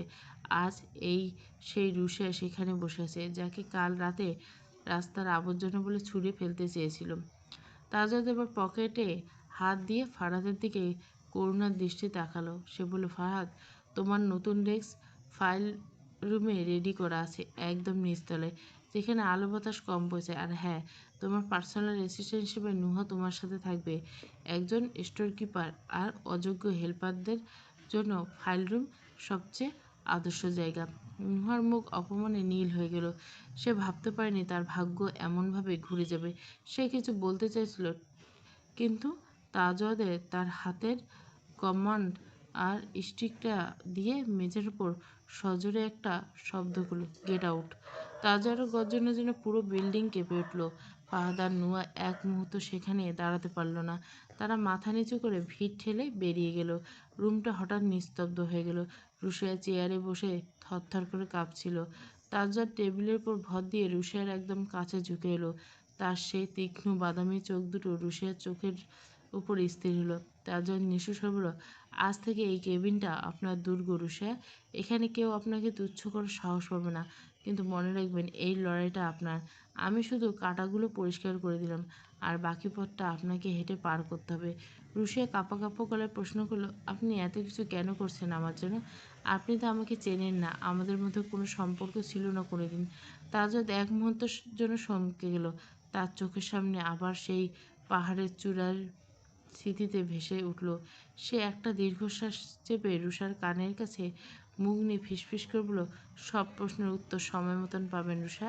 আপাতত এই সিংহাসনটা উপভোগ করুন, কারণ আমি হারের চেয়েও ঘৃণা বেশি অপছন্দ করি। তাজওয়ারের বলেই তাজওয়ার কারো উত্তরের অপেক্ষা না করে ঘর থেকে বেরিয়ে গেল। রুষা একা বসে রইল সেই বিশাল রাজকীয় চেয়ারে। তার মনে হলো সে আজ এক নতুন জন্ম পেয়েছে। এক খাঁচা থেকে মুক্ত হয়ে সে আজ এক মহাসমুদ্রে পড়েছে, যেখানে তার একমাত্র লাইফবোট হলো সেই রহস্যময় মেজর তাজওয়ার ওয়াসিফ। বিকালের দিকে রুষা অফিসের ফাইলগুলো দেখছিল। তখন তার কাছে একটা বেনামি খাম আসে। খামটার উপর লেখা, মেজর সাহেবের আসল রূপ চিনুন। তাতে কি আছে? তাজওয়ারের অতীত কোনো ভয়ঙ্কর সত্যি, নাকি ফাহাদের নতুন কোনো নীল নকশা? রাত গভীর। তাজওয়ার ভিলার চারপাশে নিস্তব্ধতা ডুবে আছে। কেবল ঝিঝি পোকার ডাক আর বাগানের গাছগুলোর পাতার খসখসে শব্দ শোনা যাচ্ছে। ড্রয়িং রুমে বসে আমজাদ সাহেব একটা পুরনো ফাইল দেখছিল। হঠাৎ বাইরে একটা কোটি গাড়ির ব্রেক কষার শব্দ, সেই সাথে নীল লাল আলোর ঝলকানি জানলার কাচ ভেদ করে ঘরের ভেতরে আশ্রে পড়ল। কিছু বুঝে ওঠার আগে কলিং বেলটা ঝনঝন করে বেজে উঠল। আমজাদ সাহেব ভুরু কুঁচকে উঠে দাঁড়ালেন। এই অসময়ে কে আসতে পারে? বাড়ির কাজের লোক দরজা খুলতে একদল ইউনিফর্ম পরা পুলিশ অফিসার ভেতরে ঢুকলেন। তাদের নেতৃত্বে থাকা ইন্সপেক্টর সোজা আমজাদ সাহেবের সামনে গিয়ে দাঁড়ালেন। শুভরাত্রি আমজাদ সাহেব, দুঃখিত এই অসময়ে বিরক্ত করার জন্য। আমাদের কাছে ওয়ারেন্ট আছে, আমরা ফারাদ হোসেনকে গ্রেপ্তার করতে এসেছি। ইন্সপেক্টরের গলার স্বর ছিল ঠান্ডা আর পেশাদার। আমজাদ সাহেব যেন আকাশ থেকে পড়লেন। তিনি অবিশ্বাস্য হয়ে বললেন, কী বলছেন আপনি? আমার ভাতিজা কী করেছে যে তাকে মাঝরাতে গ্রেপ্তার করতে পারবেন? কোথাও কোনো ভুল হচ্ছে না তো আপনাদের? ততক্ষণে শোরগোল শুনে ফারাদ আর নুহা উপরতলা থেকে নেমে এসেছেন। ফারাদের মুখটা ভয়ে সাদা হয়ে গেছে, কিন্তু সে নিজেকে সামলে নিয়ে চিৎকার করে উঠল, কিসের গ্রেপ্তার? আপনাদের সাহস কী করে হয় আমার বাড়িতে এভাবে ঢোকার? জানেন আমি কে? ইন্সপেক্টর কোনো কথা না বলে হ্যান্ডকাপ বের করলো। ঠিক সেই মুহূর্তে সিঁড়ি থেকে ধীর একটা শান্ত কিন্তু ধীর কণ্ঠ শোনা গেল, ভুল ওনারা না করছেন না বাবা, ভুলটা হয়তো আপনি করছেন আপনার ভাতিজাকে চিনতে। সেদিন তো শুনলেন সব। সবাই ঘাড় ঘুরিয়ে দেখলো রুশায়া দাঁড়িয়েছে, পরনে সাধারণ একটা সুতির সালোয়ার কামিজ, কিন্তু তার চোখের চাহনি আজ এক অদ্ভুত তেজ। সে ধীর পায়ে নিচে নেমে এলো। আমজাদ সাহেব হতভম্ব হয়ে গেল। রুশায়া মা, তুমি এভাবে এসব কি বলছো? পুলিশ কেন এসেছে তুমি জানো? রুশায়া আমজাদ সাহেবের সামনে গিয়ে দাঁড়ালো। তার চোখে তখন এক মুহূর্তের জন্য বিষাদ খেলে গেল, কিন্তু পরক্ষণে সেটা কাঠিন্য রূপ নিল। সে ইন্সপেক্টরের দিকে তাকিয়ে বলে, হ্যাঁ বাবা, আমি জানি, কারণ আমার অভিযোগের ভিত্তিতে পুলিশ আজ এখানে এসেছে। আমি ফারাদের বিরুদ্ধে এফআইআর করেছি। ফারাদ রাগে হিতাহিত জ্ঞান হারিয়ে রুষার দিকে তেড়ে এলো। তুই? তোর এত বড় সাহস আমার বাড়িতে খেয়ে পরে আমারই ক্ষতি করছে? আমি তোকে আজ মেরেই ফেলবো। ফারাদ হাত তোলার আগে একজোড়া শক্ত হাত পেছন থেকে তাকে জাপটে ধরল। তাজত কখন যে রুষার ঠিক পেছনে এসে দাঁড়িয়েছে কেউ টের পায়নি। তাজত ফারাদের হাতটা মুচড়ে ধরে নিচু স্বরে বলল, নিজের সীমা অতিক্রম করো না ফারাদ। তুমি আমার অর্ধাঙ্গিনীর গায়ে হাত দিলে সেই হাত আমি ভেঙে ফেলবো। নুহা পাশ থেকে ডুকরে কেঁদে উঠল, তাজত ভাইয়া, আপনি এটা হতে পারেন না। রুষা মিথ্যে বলছে। ও সে প্রতিশোধ দেওয়ার জন্য ফাহাদকে ফাঁসাতে চাইছে। রুষা নুহার দিকে একবার তাকালো, তারপর খুব শান্ত গলে বলল, মিথ্যে কি সত্যি সেটা আদালতে বিচার হবে। আপাতত ফাহাদকে পুলিশের সাথে যেতেই হবে। আমজাদ সাহেব স্তম্ভিত হয়ে সোফায় ধপ করে বসে পড়লেন। তার ছেলেটিকে তিনি এতকাল আগলে রেখেছেন, তার জন্য তার মান সম্মান গেল। ইন্সপেক্টর ফাহাদের হাতে হ্যান্ডকাপ পরিয়ে টেনে যেতে লাগলেন। ফাহাদ চিৎকার করতে করতে বাইরে চলে গেল। পুরো ঘরটা এক নিমেষে শ্মশানের মতো নিস্তব্ধ হয়ে গেল। আমজাদ সাহেব মাথা নিচু করে বসলেন। রুষা বুকটা ধক করছে। সে জানে এই এক পদক্ষেপ সে এক বিশাল যুদ্ধের সূচনা করছে। তাজাদ রুষার দিকে একবার তাকালো। তার চোখে তখন এক অদ্ভুত গর্ব। সে রুষার কানের কাছে ফিসফিসিয়ে বলল, আপনার সাহসের প্রশংসা করতে হয় রুষা, তবে মনে রাখবেন বাঘকে খাঁচায় পড়লে সে আরও বেশি হিংস্র হয়ে ওঠে। এবার থেকে আপনাকে আরও বেশি সাবধান হতে হবে। রুষা কোনো উত্তর দিল না। সে শুধু জানলার বাইরে চলে যাওয়া পুলিশের গাড়ি নীল আলোর দিকে তাকিয়ে রইল। তার মনে শুধু একটাই প্রশ্ন, সে কি ঠিক করলো, নাকি এই সিদ্ধান্তের মাসুল তাকে অনেক বড় কিছু দিয়ে দিতে হবে, তবে হার মানবে না। পুলিশের গাড়িটা ফারাদকে নিয়ে চলে যাওয়ার পর ডাইনিং রুমের নিস্তব্ধতা যেন আরও ভারী হয়ে উঠল। আমজাদ সাহেব সোফায় বসে কপালে হাত দিয়ে বসেছেন। তিনি বিশ্বাস করতে পারছেন না তার নিজের রক্ত এমন কিছু করতে পারে। নুহা এক কোণে দাঁড়িয়ে ফুঁপিয়ে কাঁদছে, যদিও তার কান্নার চেয়ে ভয়টা এখন বেশি প্রকাশ পাচ্ছে। আমজাদ সাহেব ধীর গলায় জিজ্ঞেস করলেন, রুশায়া, তুমি যে অভিযোগটা করলে সেটা কি সত্যি? আমার ছেলে কি এতটা নিচে নেমে গেছে যে তোমার বাবার উপর হাত বাড়িয়েছে? রুশায়া আমজাদ সাহেবের সামনে গিয়ে হাঁটু গেড়ে বসলেন। তার চোখে জল টলমল করছে, কিন্তু কণ্ঠস্বর একদম পরিষ্কার। সে বলল, বাবা, আমি আপনাকে সম্মান করি, কিন্তু ফাহাদ আমার মৃত বাবার শেষ সম্বলটুকু কেড়ে নিছে। সে আমার বাবার সই জাল করে বিজনেস ইনভেস্টমেন্ট নামে মোটা বড় অঙ্কের টাকা হাতিয়েছে। শুধু তাই নয়, সে প্রতারণা ঢাকতে সে আমার বাবাকে মানসিকভাবে এমন জায়গায় ঠেলে দিয়েছিল যে আমার বাবা শেষ পর্যন্ত আর লড়তে পারেনি। আমজাদ সাহেব স্তব্ধ হয়ে গেলেন। তার মানে ফাহাদ শুধু একজন অযোগ্য প্রেমিক নয়, সে একজন পেশাদার প্রতারক। তাজুদ দরজার কাছে হেলান দিয়ে দাঁড়িয়ে সবটা শুনছিল। সে পকেট থেকে কয়েকটা কাগজ বের করে আমজাদ সাহেবের সামনে টিপোয়েতে রাখলেন। সে খুব শান্ত গলায় বললেন, রুশায়া শুধু অভিযোগ করেনি বাবা, আমার ইনভেস্টিগেশন টিম সব প্রমাণ জোগাড় করেছে। ফাহাদ গত 2 বছর ধরে এই জালিয়াতি করে আসছে। নুহাবা চিৎকার করে বলল, এসব মিথ্যে। তাজুদ ভাইয়া, আপনি রুশায়ের কথা বিশ্বাস করবে না। ও আমাদের ফ্যামিলিকে ধ্বংস করতে চায়। তাজুদ নুহার দিকে এক পা এগিয়ে গেল। সেই চাহনিতে ছিল বরফ শীতলতা। সে বলল, নুহা, তোমার ভূমিকাও কম নয়। ফাহাদ যখন টাকাগুলো সরাচ্ছিল তখন তুমি তার পার্টনার ছিলে। তোমার নামও কিন্তু Warren ready. So be careful. Nuha এক মুহূর্তে চমকে গেল। তার মুখ ফ্যাকাশে হয়ে গেল। সে বুঝতে পারল খেলাটা এবার তাদের হাতের বাইরে চলে গেছে। আমজাদ সাহেব দীর্ঘশ্বাস ফেলে রুশায়ের মাথায় হাত রাখলেন। তিনি ধরা গলে বললেন, মা, আমাকে ক্ষমা করে দিও। আমি আমার ফাহাদকে চিনতে পারিনি। তুমি ঠিক করেছো, অপরাধীদের কোনো ক্ষমা হয় না, যে আমার ছেলেই হোক আর বা যেই হোক। রুশায়া কিছু বলতে চাইল, কিন্তু তার আগে তাজওয়াত তার হাত ধরে ইশারায় থামিয়ে দিল। তাজওয়াত বলল, আজ রাতে অনেক ধকল গেছে রুশায়া, আপনি নিজের ঘরে গিয়ে বিশ্রাম নিন। কাল সকাল থেকে অফিসের অনেক কাজ আছে। নতুন এমডি হিসেবে আপনাকে অনেকগুলো ইনভেস্টিগেশনের রিপোর্ট হ্যান্ডেল করতে হবে। রুশায়া যখন নিজের ঘরের দিকে যাচ্ছিল তখন তার মনে হলো সে আজ অনেক বড় একটা বোঝা নামাতে পেরেছে। সিঁড়ির শেষ ধাপে পৌঁছে সে একবার পিছনে ফিরে তাকালো। দেখল তাজওয়াত এখনো নিচতলায় দাঁড়িয়ে তার দিকে তাকিয়েছে। তার চোখে সে চেনা রহস্যময় হাসি। তাজওয়াত কি সত্যি রুশিয়ার বাবার জন্য লড়ছে, নাকি এই ঘটনার পেছনে তার নিজস্ব কোনো পরিকল্পনা আছে? রুশিয়ার মনে হলো সে একটা মাকড়সার জাল থেকে বের হয়ে আরও কোনো গভীর গহ্বরের দিকে এগোচ্ছে। তাজওয়াত ভিলার অপরতলার করিডোরে তখন রাতের নিস্তব্ধতা বিরাজ করছে। রুশিয়া নিজের ঘরে ব্যালকনিতে দাঁড়িয়ে বাইরের অন্ধকারের দিকে তাকিয়েছে। নিচে পুলিশের গাড়ি, সেই লাল নীল আলোরেখা এখনও যেন তার চোখের সামনে ভাসছে। ফারাদ যখন হ্যান্ডকাপ করিয়ে নিয়ে যাওয়া হচ্ছিল তখন তার চোখে যে ঘৃণা ছিল তা রুশাইকে বিচলিত করেনি, বরং এক ধরনের মানসিক শান্তি দিয়েছিল। দীর্ঘ 2 বছরের অপমান শোধ সে আজ নিতে শুরু করেছে।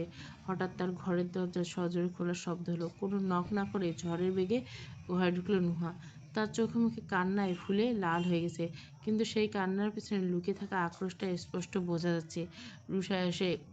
নুহা এসে রুশায়ের সামনে দাঁড়িয়ে দাঁতে দাঁত চেপে বলল, তুই তো খুব বড় খেলা খেলে দিলি রুশায়া। ফারাদকে পুলিশে ধরিয়ে দিয়ে ভাবছিস খুব শান্তিতে থাকবে, এই বাড়ির বউ হওয়ার স্বপ্ন দেখছিস? রুশায়া ব্যালকনি থেকে ধীর পায়ে এগিয়ে গেল। তার মুখে কোনো ভয়ের চিহ্ন নেই। সে খুব শান্তভাবে ড্রেসিং টেবিলের সামনে গিয়ে বসলো। নিজের কানের দুল দুটো খুলতে খুলতে বলল, খেলা তো তোরা শুরু করছিলি নুহা। আমি তো শুধু শেষটা করতে এসে জালিয়াতি করে আমার বাবার টাকা আত্মসাৎ করার সময় তো একবারও মনে হয়নি যে আইন বলে কিছু একটা আছে। নুহা এক পা এগিয়ে এসে প্রায় চিৎকার করে বলল, আইনের কথা বলছিস? আমি জানি তুই কেন এসব করতি। তুই ফারাদকে ভালোবাসতি, কিন্তু ফারাদ আমাকে বেছে নিয়েছে বলে তোর এত জ্বালা। তুই এখন থানায় যাবি আর পুলিশকে বলবি যে তুই ভুল করে অভিযোগ করছিস। নয়তো মনে রাখিস রুষা, আমি এই বাড়িতে তোর টিকে থাকা আমি জাহান্নাম করে ছাড়বো। কেসটা এখনই তুলে নেই। রুষা দুলটা টেবিলের উপর রেখে আয়নায় নুহার প্রতিছবির দিকে তাকালো। তার ঠোঁটের কোণে একটা বাঁকা হাসি ফুটে উঠল। সে নির্বিকার বলল, কেস তুলে নেব? এত তাড়া কিসের নুহা? ফারাদ তো কেবল জেলের ভাত খেতে শুরু করছে। কিছুদিন জেলের হাওয়া খাও, তখন না হয় চিন্তা করবো যে কি করা যায়। জেলের ডাল ভাত হয়তো তা ওর শরীরের চর্বিটা একটু কমাবে আর মাথা ঠান্ডা হবে। নুহা অপমানে ফেটে পড়ল। সে রুশাইয়ের দিকে আঙুল এসে বলল, তুই তুই তুই একটা নিচু মনের মেয়ে।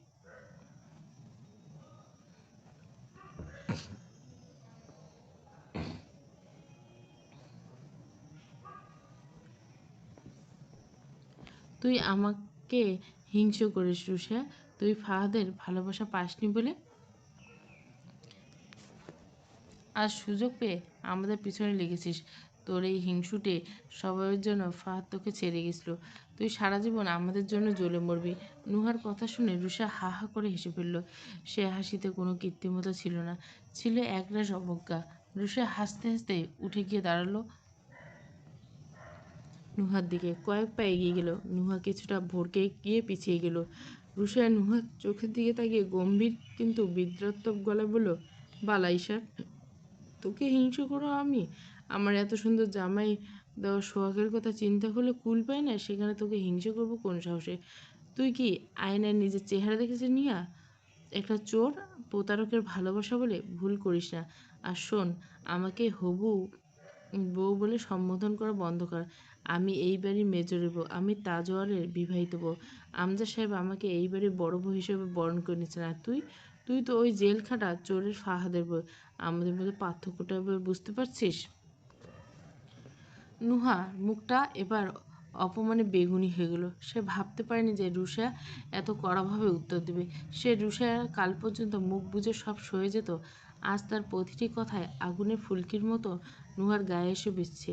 নুহা থরথর করে কাঁপতে কাঁপতে তুই তুই নিজেকে অনেক বড় কিছু ভাবছিস? তাজওয়ার তোকে বিয়ে করেছে সে দয়া করে। ও তোকে কোনোদিন ভালোবাসবে না। ও তো একজন পাথরের মানুষ, দেখিস যেদিন ওর মোহ কাটবে সেদিন তুই আবার রাস্তায় গিয়ে পড়বি। ঠিক তখনই সেই মুহূর্তে দরজায় একজন ভারী বুটের শব্দ শোনা গেল। নুহা আর রুষা দুজনে দরজার দিকে তাকালো। ইউনিফর্মের জ্যাকেটটা হাতে নিয়ে ঘামাত্ম অবস্থায় দাঁড়িয়েছে মেজর তাজওয়ার ওয়াসিফ। তার কপালে এখনও সেই বীরত্বের ছাপ। সে ঘরে ঢুকে একবার নুহার দিকে তাকালো, তারপর রুষার দিকে। তাজওয়ার কণ্ঠস্বর এই নিস্তব্ধ রাতে আরও বেশি গম্ভীর শোনালো। সে নুহার দিকে তাকিয়ে বলল, নুহা, আমার ঘরে এই মধ্যরাতে তোমার উপস্থিতি ঠিক কোনো বিশেষ কারণে, নাকি জেলখানায় ফাহাদের সাথে দেখা করার আগে এখানে প্র্যাকটিস করতে এসেছো আর রুষার মোহ নিয়ে ভয় দেখাচ্ছ তুমি? নুহা আর কোনো কথা বলতে পারল না। তাজওয়ার সামনে দাঁড়িয়ে সবারই সাহস লোপ পায়। তাজওয়ার ধীর পায়ে রুষার পাশে গিয়ে দাঁড়ালো এবং খুব সহজভাবে রুষার কাঁধে হাত রাখলো। সে নুহার চোখের দিকে তাকিয়ে বলল, রুষা ঠিকই বলছে। ও এই বাড়ির বড় বউ, আমার স্ত্রী। আমার স্ত্রীর ঘরে এসে ওকে হুমকি দেওয়ার সাহস তুমি দ্বিতীয়বার করো না। যদি ফাহাদের পাশে আলাদা লক আপ না চাও, তবে এখান থেকে বেরিয়ে যাও, গেট আউট। নুহার এক মুহূর্ত দাঁড়ানোর সাহস পেল না। সে দৌড়ে রুষার ঘর থেকে বেরিয়ে গেল। নুহা চলে যাওয়ার পর রুমটা আরও নিস্তব্ধ হয়ে গেল। তাজওয়ার তখন রুষার কাঁধে হাত দিয়ে দাঁড়িয়েছে। রুষা কিছুটা অস্বস্তি অনুভব করে সরে যেতে চাইল, কিন্তু তাজওয়ারের হাতের গ্রিপটা হঠাৎ আরও শক্ত হলো। তাজওয়ার রুষার কানের কাছে মুখ নিয়ে নিচু স্বরে বলে, এত সুন্দর জামাইয়ের সোহাগের কথা তো বেশ ভালোই বলেছিলে রুষা। তা এই সোহাগের দাবিটা কি কেবল নুহার সামনে সীমাবদ্ধ, নাকি মেজরের সাথে কিছু শেয়ার করা আছে? রুষার গাল মুহূর্তে রক্তিম হয়ে উঠল। সে তো নুহাকে জেলাস করার জন্য মিথ্যে বলেছিল, কিন্তু সে মাথা নিচু করে রইল। তাজওয়ারের এই দিকটা তার কাছে একদম অজানা। সে জানতো তাজওয়ার কঠোর, কিন্তু তাজওয়ার যে এভাবে রোমান্টিক ডায়লগে তাকে ঘায়েল করতে পারে তা সে কল্পনা করেনি। তাজওয়ার রুষার চিবুকটা ধরে মুখটা উপরে তুলল। তার তীক্ষ্ণ বাদামি চোখ দুটো রুষার চোখে নিবদ্ধ। তাজওয়ার বলল, ভয় পাবেন না রুষা, আমি আপনার শত্রু নই। মনে রাখবেন, আপনি যে লড়াইটা শুরু করছেন সেখানে আমি আপনার প্রধান সেনাপতি। ফারাদ জেলে গেছে মানে যুদ্ধ শেষ নয়, আসল রহস্য এখনও বাকি। রুষা কাঁপা গলায় জিজ্ঞাসা করলো, আসল রহস্য মানে? ফাহাদ তো টাকা জ্বালিয়ে দেখছে, এটাই কি সব নয়? তাজওয়ার রুষাকে ছেড়ে দিয়ে জানলার দিকে গিয়ে দাঁড়ালো। সে বাইরের অন্ধকারের দিকে তাকিয়ে বলল, ফাহাদ তো সেব একটা পুতুল। এই জালিয়াতির পিছনে আরও বড় কারো হাত আছে। এমন কেউ যে আপনার বাবার খুব ঘনিষ্ঠ। সেই মানুষটাকে সন্ধান পাওয়ার আগ পর্যন্ত আপনাকে এই বাড়ির আমার স্ত্রী হিসেবে থাকতে হবে, কারণ তাজাদ বিলের বাইরে আপনি নিরাপদ নয়। রুষা স্তম্ভিত হয়ে দাঁড়িয়ে রইল। তার মানে কি বিপদ এখনো কাটেনি? আর তাজওয়াত কি তবে তাকে ভালোবেসে বিয়ে করছে, নাকি কেবল এই ইনভেস্টিগেশনের প্রয়োজনে? তাজওয়াত বিলের সকালটা আজ অন্য দিনের চেয়ে অনেক বেশি ভারী। ড্রয়িং রুমে বিশাল ঝাড়বাতির নিচে বসে আছেন রেহেনা বেগম। দামি দরজের ছাড়ি আর গলায় হীরের নেকলেস, সব মিলিয়ে তাকে একজন দাম্ভিক নারী হিসেবে মানায়। কাল রাতে ছেলের বিয়ে শুনে এবং ফারাদের জেলে যাওয়ার খবর শুনে পোল্যান্ডের ভাইয়ের বাসা থেকে বাংলাদেশের উদ্দেশ্যে রওনা দিছে। ছেলের বিয়ে হয়েছে, অথচ তার থেকে অনুমতি নেওয়ার প্রয়োজন মনে করল না। এর একটা হেস্তনেস্ত তো করেই ছাড়বে। পাশে বসেছেন অনিকা বেগম, তার দু চোখে তখন আগুনের ফুলকি। ফাহাদ তার একমাত্র আদর ছেলে, আর সেই ছেলেকে কিনা কোনো এক বাইরের মেয়ে পুলিশে দিল, আর সেই বাড়ির বড়রা কিছু বলেনি। ছেলের বিয়েতে রাজি ছিলেন না বলে রাগ করে রেহেনা বেগমের সাথে চলে গেছিলেন। তিনিও গতরাতে খবর পেয়ে রেহেনা বেগমের ঝড়ের বেগে হাজির হয়েছেন। বিশাল সোফায় আমজাদ সাহেব বসে আছেন, তার পাশে বসে আছেন তার সহধর্মিণী রেহেনা বেগম, যিনি এই বাড়ির বড় বউ আর মেজর তাজওয়ারের ওয়াসিবের মা। আমজাদ সাহেব খুব শান্ত গলায় রেহেনা বেগমকে বোঝানোর চেষ্টা করলেন যাতে ঘরের পরিবেশটা শান্ত হয়। রেহেনা বেগম কিছু বলতে যাবেন, তার আগে অনিকা বেগম চিৎকার করে আমফলনের সেই শান্ত পরিবেশ যেন এক নিমেষে ছারখার হয়ে গেল। অনিকা বেগম হঠাৎ টেবিলের উপর রাখা দামি চেয়ার সেটটা সরিয়ে দিয়ে সজোরে হাত চাপলেন। তিনি সরাসরি তার ভাসুর আমজাদ সাহেবকে আক্রমণ করে বললেন, ভাই সাহেব, আপনি কি হিতাহিত জ্ঞান হারিয়েছেন? নিজের আপন ছোট ভাইয়ের ছেলেকে আপনার ওই নর্দমা থেকে তুলে আনা মেয়েটা আমার ছেলেকে জেলে পাঠালো, আর আপনি? ফারাদ যাই করুক, সে এই বংশের রক্ত। আজ যদি আমার স্বামী বেঁচে থাকতো তবে আপনি এটা করতে পারতেন?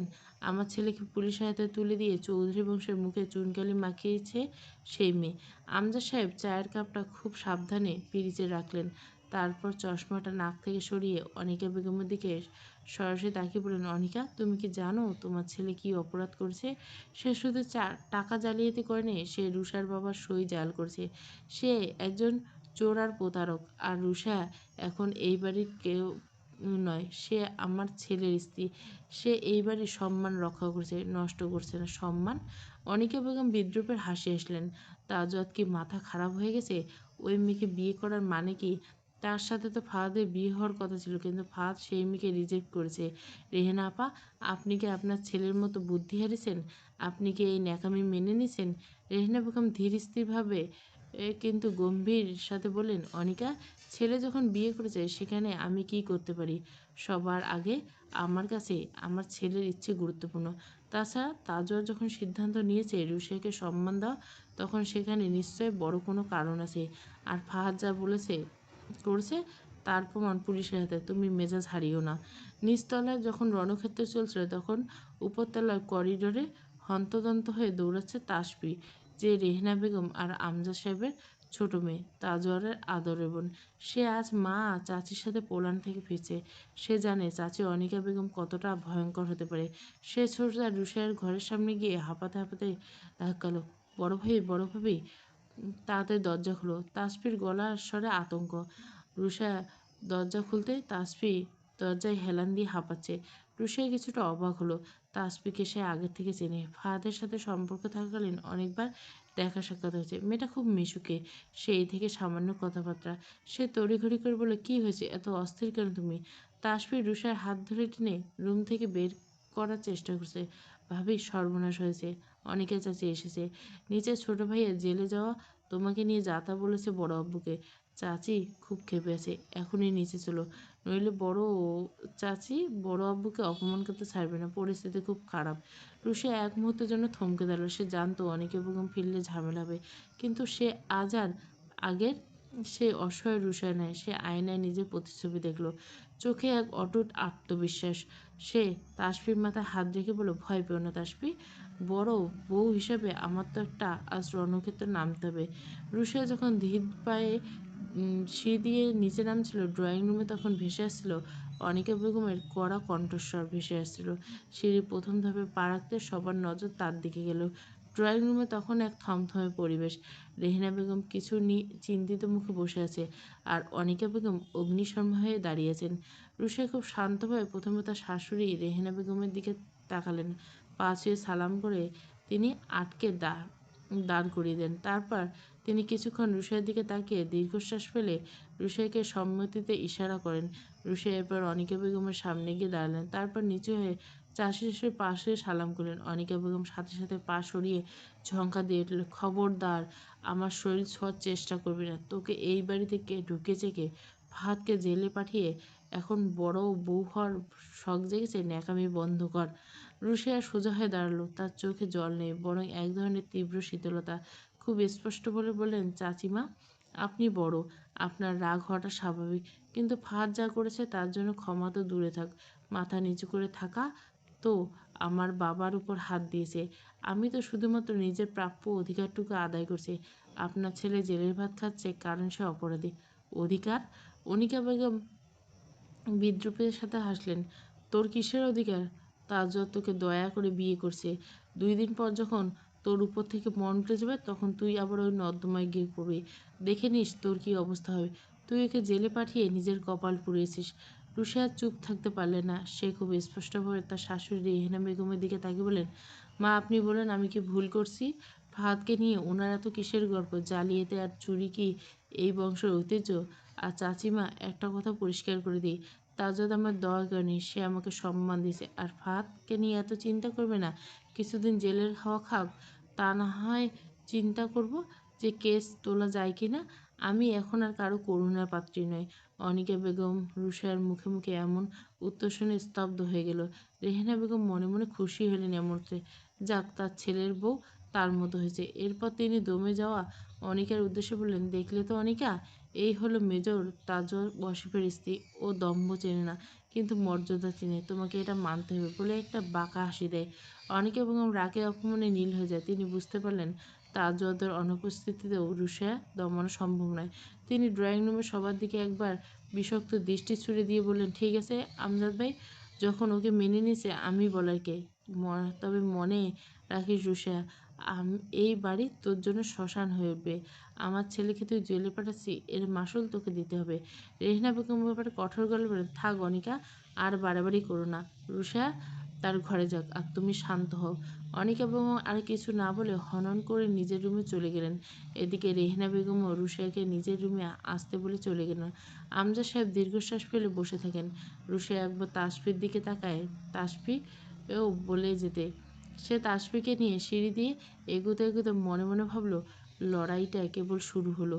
সে জানে অনিকা বেগম এই দাম্ভিকতা একদিনে শেষ হবে না, কিন্তু মেজর তাজওয়ারের দেওয়া এই পরিচয়টা এখন তার সবচেয়ে বড় ঢাল। তাজওয়ার ভিলাতে দিনের বেলাও নিস্তব্ধ বিদ্যমান।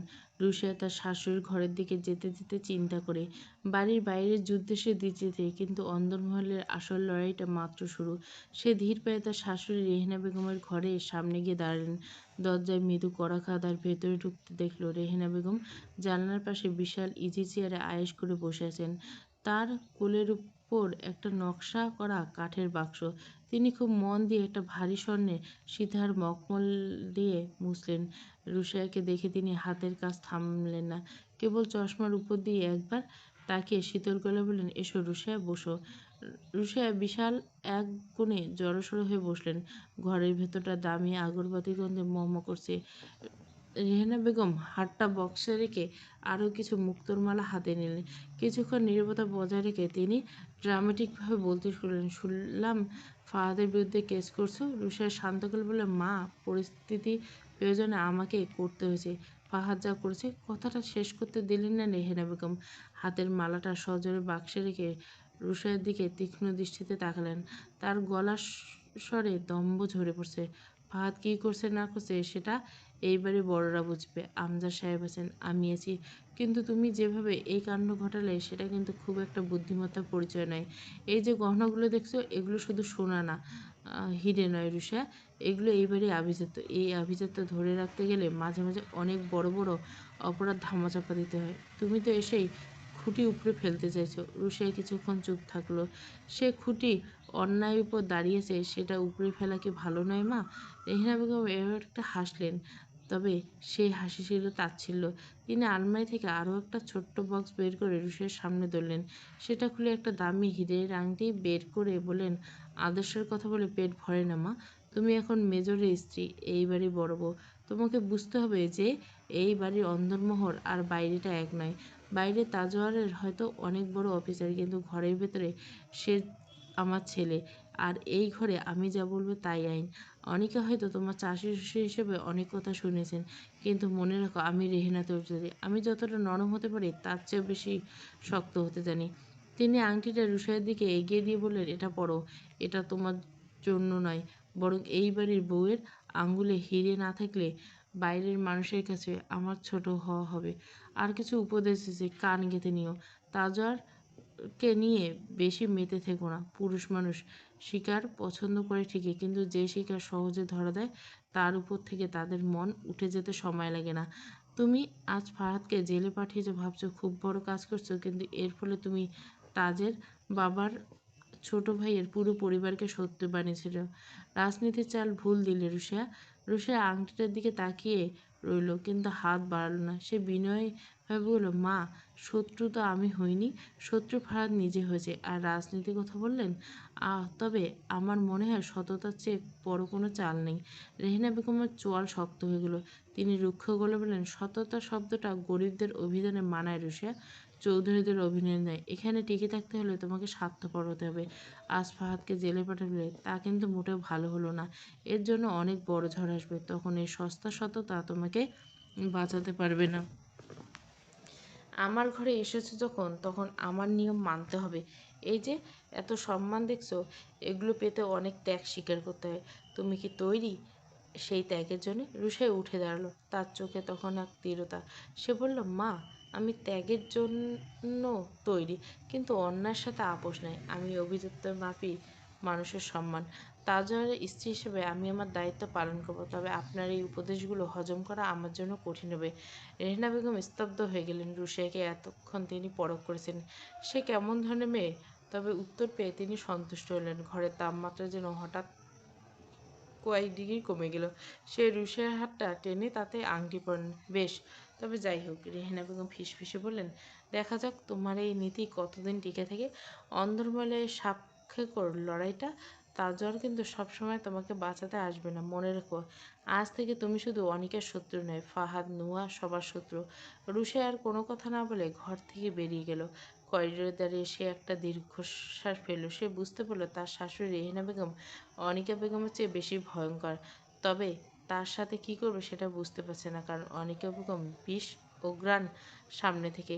সিঁড়ি দিয়ে নামার সময় রুশায়ের দেখা হলো তাসফির সাথে।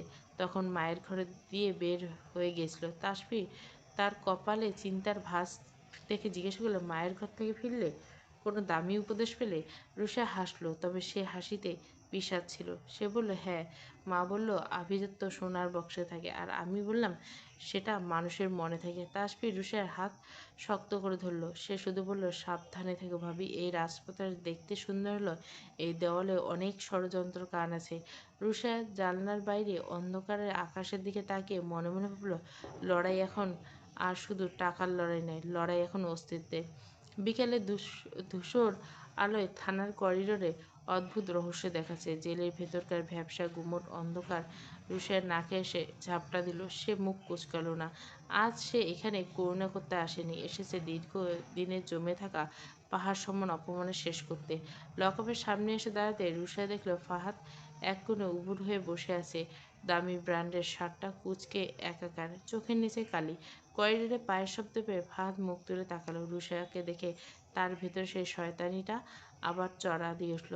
গরাদের কাছে সে হিংস্র চোখে তাকিয়ে ফারাদ জিজ্ঞাসা করল, কিরে, খুব তো সেজেগুজে আমাকে তামাশা দেখতে এসেছিস। তাজওয়ারের বউ হওয়ার গরমে মাটিতে পড়ছে না, তাই না? শোন রুষা, একবার বের হই এইবার একবার, তারপর তোকে দেখে নেব। রুষা কোনো প্রতিক্রিয়া দেখালো না, বরং একটা নির্লিপ্ত হাসি ঝুলিয়ে খুব শান্ত গলায় বলল, দেখে নেওয়ার সুযোগ কি আর হবে ফারাদ? মেজর তাজওয়ার ওয়াসিফের ফাইলে যখন কারোর নাম ঢোকে, সেখান থেকে বের হওয়ার রাস্তাটা খুব সরু। তোমার মা অনিকা বেগম তো বাড়িতে এসে কান্নাকাটি আর বড় আব্বুকে গালিগালাজ করে কুল পাচ্ছে না, আর তুমি এখানে দাঁড়িয়ে এখনো বড় বড় কথা বলছো। ফাহাদ দাঁতে দাঁত চেপে বলল, তোর এত সাহস কোথা থেকে আসে? তুই তো আমার পায়ের কাছে পড়ে থাকতিস, আমার ভালোবাসার জন্য পাগল হয়ে যেতিস। রুষা এবার লকআপের গড়াতে একদম কাছে গিয়ে দাঁড়ালো। তার চোখের মণি দুটো এখনো বরফের মতো শীতল। সে খুব ধীরে বলল, সেই পায়ের কাছে থাকা মেয়েটা আজ ভাগ্য বিধাতা ফারাদ। তোমার জালিয়াতি সব অরিজিনাল পেপার এখন আমার লকারে। আমি যদি একবার আদালতে এগুলো পেশ করি, তবে জেলের এই ডাল ভাত তোমার আগামী 10 বছরের সঙ্গী। চৌধুরী বংশের মান সম্মান সব তখন নর্দমায় গিয়ে করবে। ফাহাদের মুখটা মুহূর্তে ফ্যাকাশে হয়ে গেল। সে জানতো রুশাই মিথ্যে বলছে না। ধরা পড়ে যাওয়ার ভয়ে সে কাঁপতে শুরু করলো। গলার জোরটা হঠাৎ একটু উদা হয়ে গেল। ফাহাদ কিছুটা মিনতি স্বরে বলল, রুশাই দেখ, যা হয়েছে ভুলে যা। আমি তোকে সব টাকা ফেরত দিয়ে দিব। তুই শুধু কেসটা তুলে নে। প্লিজ রুশাই, আমার লাইফটা বরবাদ করিস না। রুশাই একটা বড় শ্বাস নিল। তাচ্ছিল্যের সুরে বলল, টাকা? যে টাকা দিয়ে তুমি আমার বাবার থেকে চুরি করেছো, সেই টাকা দিয়ে আমাকে কিনতে চেয়েছো? তোমার চরিত্র কি কোনোদিন বদলাবে না ফারাদ? তবে হ্যাঁ, একটা উপায় আছে।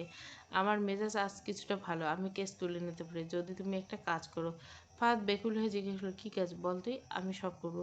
রুশা স্থির দৃষ্টিতে ফাহাদের চোখের দিকে তাকিয়ে খুব স্পষ্ট করে বলল, জেলের এই নোংরা মেঝেতে হাঁটু গেড়ে বসো ফাহাদ।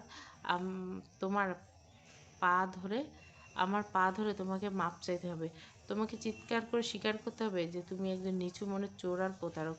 তুমি যদি আমার পা ধরে মাপ চাও, তবে আমি চিন্তা করব কেসটা তুলে নেওয়া যায় কিনা। ফাহাদ অবিশ্বাসের সাথে কয়েক পা পিছিয়ে গেল। সে তোতলামি করে বলল, কি বললে তুমি? আমি চৌধুরী বংশের ছেলে হয়ে তোর পা ধরবো? তুই কি পাগল হয়ে গেছিস? রুশের ঘড়ির দিকে তাকিয়ে নির্লিপ্ত করে বলল, সময় চলে যাচ্ছে ফাহাদ। Zip ready. আমি এখন চলে গেলে চার্জশিট ফাইল হয়ে যাবে। একবার সেটা হয়ে গেলে স্বয়ং যমরাজ তোমাকে বাঁচতে পারে না। সিদ্ধান্ত তোমার। বংশের অহংকার নিয়ে জেলে বসবে, নাকি পা ধরে মাপ চেয়ে মুক্তি পাবে? ফাহাদ থরথর করে কাঁপছে। জেলের অন্ধকার ভয় আর আভিজাত্যকে গিলে খাচ্ছে। সে দেখল রুশায় সত্যি ফিরে যাওয়ার জন্য পা বাড়িয়েছে। আর কোনো পথ না পেয়ে ফাহাদ জেলের মেঝের উপর ধপ করে হাঁটু গেড়ে বসে পড়ল। গরাদের ফাঁক দিয়ে হাত বাড়িয়ে রুশার পায়ের কাছে গিয়ে ডুকরে বলল, আমাকে মাফ করে দে রুশা। আমি ভুল করছি। আমি চোর, আমি প্রতারক। প্লিজ আমাকে ক্ষমা করে দে। রুশা স্থির হয়ে দাঁড়িয়ে রইল। তার ভিতর কোনো আবেগ কাজ করলো না, শুধু একরাশ ঘৃণা কাজ করলো। সে পা সরিয়ে নিয়ে শীতল কণ্ঠে বলল, পা ধরছে মানে তো মাফ করে দিছে তা নয় ফাহাদ। শুধু দেখতে চেয়েছি তোমার অহংকার আসলে কতটা সস্তা। এই দৃশ্য আজীবন মনে রাখবে। আর হ্যাঁ, কেস তোলার কথা এখন ভাবছি না। জেলের ঘানিটা কিছুদিন টানো। তোমার দর্পচূর্ণ হওয়ার জন্য এই উপযুক্ত জায়গা। ফাহাদকে সে আর্তনাদ অপমানের মাঝে ফেলে রেখে রুশায় দ্রুত পায়ে থানা থেকে বেরিয়ে গেল। বাইরে জিপে তাজওয়াত হাত ঘুরে দেখছিল। রুশাইকে দেখে সে দরজা খুলে দিল। রুশাইয়ের চোখে তখন অদ্ভুত আভা। তাজওয়াত ড্রাইভ শুরু করতে করতে বলে, কাজ হলো? রুশাই একটা মুচকে হাসি দিল। এরপর তাদের মাঝে আর কোনো কথা হয়নি। তাজওয়াত ঘরে ঢুকে দেখে রাত তখন 2:30। পুরো চৌধুরী বিলা নিঝুম অন্ধকারে ডুবে আছে।